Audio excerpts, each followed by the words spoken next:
I don't know, a lot of them people that live in government housing, like we just use the Gardens and Glenfield, any apartment across America, wherever apartment complex you live in your city, in your state, that apartment complex.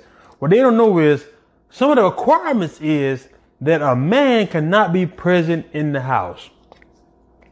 I repeat, some of the requirements in order to live in these apartment complexes that a man cannot be present in the house.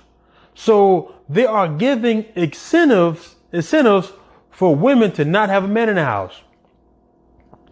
Like, oh, your child dad not there? Oh, he not right? Okay, that's good. Now you can get even more incentives. Now if you come around, you want to let him back in now, you're gonna have to move now.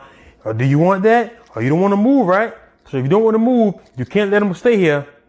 Now, I know they put these rules in place for certain things, but overall, it's only hurting the family dynamic. You got these guys who got to sneak in the house, because guess what? I don't know what they're thinking.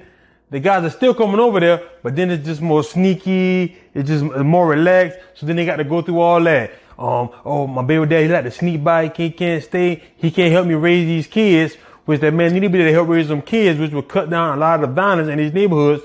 The man got to come leave. Now, some of these apartments have where the man can stay there. He just got to put his income down. Oh, sorry about that, guys. He just got to put his income down, and it's not going to be a problem. When those kind of situations, I'm fine with. But a lot of situations not like that. See, government housing, people don't realize this. What we call the projects, what we call the these. Like you go to New York City and Connecticut and all these places, you see these massive apartment complexes. Those apartment complexes weren't meant to stay in for long. Those who don't know, those apartment complexes were not meant to stay in for long. Those apartment complexes were really for the Great Migration, which in the 1960s when a lot of blacks left the South.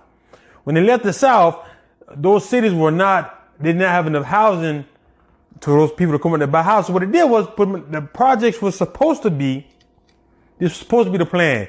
You come to the projects, you live there for a little bit, you get a good job, you move out. They was never supposed to meant to live there forever. The projects was meant to only be temporary living. You get the living, settle together, move out. But what start happening is now if you look at the older projects, the whole family lived there. You know, it'd be the mom, dad, kids, they're just struggling. You know, your goal supposed to be to get in and get out. But see, now what they start doing, they start giving women incentives. Well, you know, if the man's not in the house, we can give you more money. Or if your child's father's not there, you can live for this amount, not that amount. So you giving an incentive for them that man to not be in their life, which is not good at all, guys. I don't think their intentions was pure. That's just my honest opinion. And a lot of people, they get caught up in the same cycle. I repeat, guys, they were not meant to stay forever. Now, this is what I think they should do. You living in government housing, and you meet a fella that's still not all the way right, but he want to help.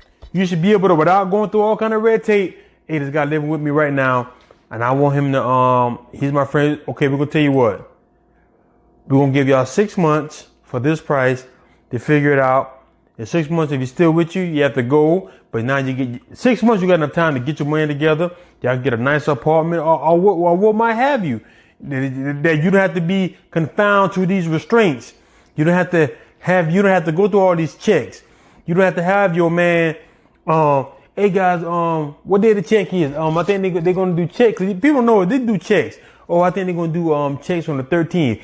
He got to take all this stuff out the house, put it in his car, take all that stuff, put it in at somebody else's house, so y'all won't get kicked out of the apartment. Well, really, this is a year at a time. You know what? We see you got a friend. We're going to give it 6 months. He's here. And that 6 months, if y'all together, it's time to, go ahead and move on out, find another housing. Or 6 months, you come back together. It didn't work out. Well, we're sorry. Well, we can renew come on, because they making it to where you don't need a man. They want it to be where you don't need a man. That's what they want. I'm not saying because some guys are not doing what they need to do. I know that some guys are not being perfect guys, but we shouldn't have government funding depending upon whether a man is in the house or not. We shouldn't have to, government funding should not determine that. Now, like I said, some guys need to step up to the table and take care of their family, but government funding should not be the one who let the law. Well, if a man living here, he can't meet the rule. What you mean if a man living here? If a man living here, that's just some kind of thing to help them get off their feet, period. Because people are hurting right now. In government housing, they just try to, hey, if you want all these benefits, I would advise you to have no man here. But the same people, they want you to struggle, guys. Now, some people who've been in the projects all their life and the older, that's understandable. But it's treated like temporary housing. It's meant for you to you get your feet together, to get stuff together. Because I know some people play the game. Some girls know, I don't want to make over X amount. Because I know if I make over X amount, I can't stay here no more. And that is mental. Guys, that is mental. Do not let them trick you into thinking like that. Well, I know my limit is 14,000. I know if I make over 14,000, they're going to say I got to go. But guess what, young lady? Make over 14,000 so you can get your kids in something better. I promise you, it's not as bad. Just work hard. Do not let them do not let them hold you hostage for funding that you actually can get on your own. Now, when you need the help, get the help and just try so you can get better. Like I said, do not let the government trick you into not bettering your life, or to not wanting more, or to not thinking you can have more. Because it is very easy to have. Because all they do is changing your mindset. And don't let them ding all them carrots in front of you. Well, if you don't want this, you better not make over this. You better not have this. Guys, do not let them dangle the carrot over you.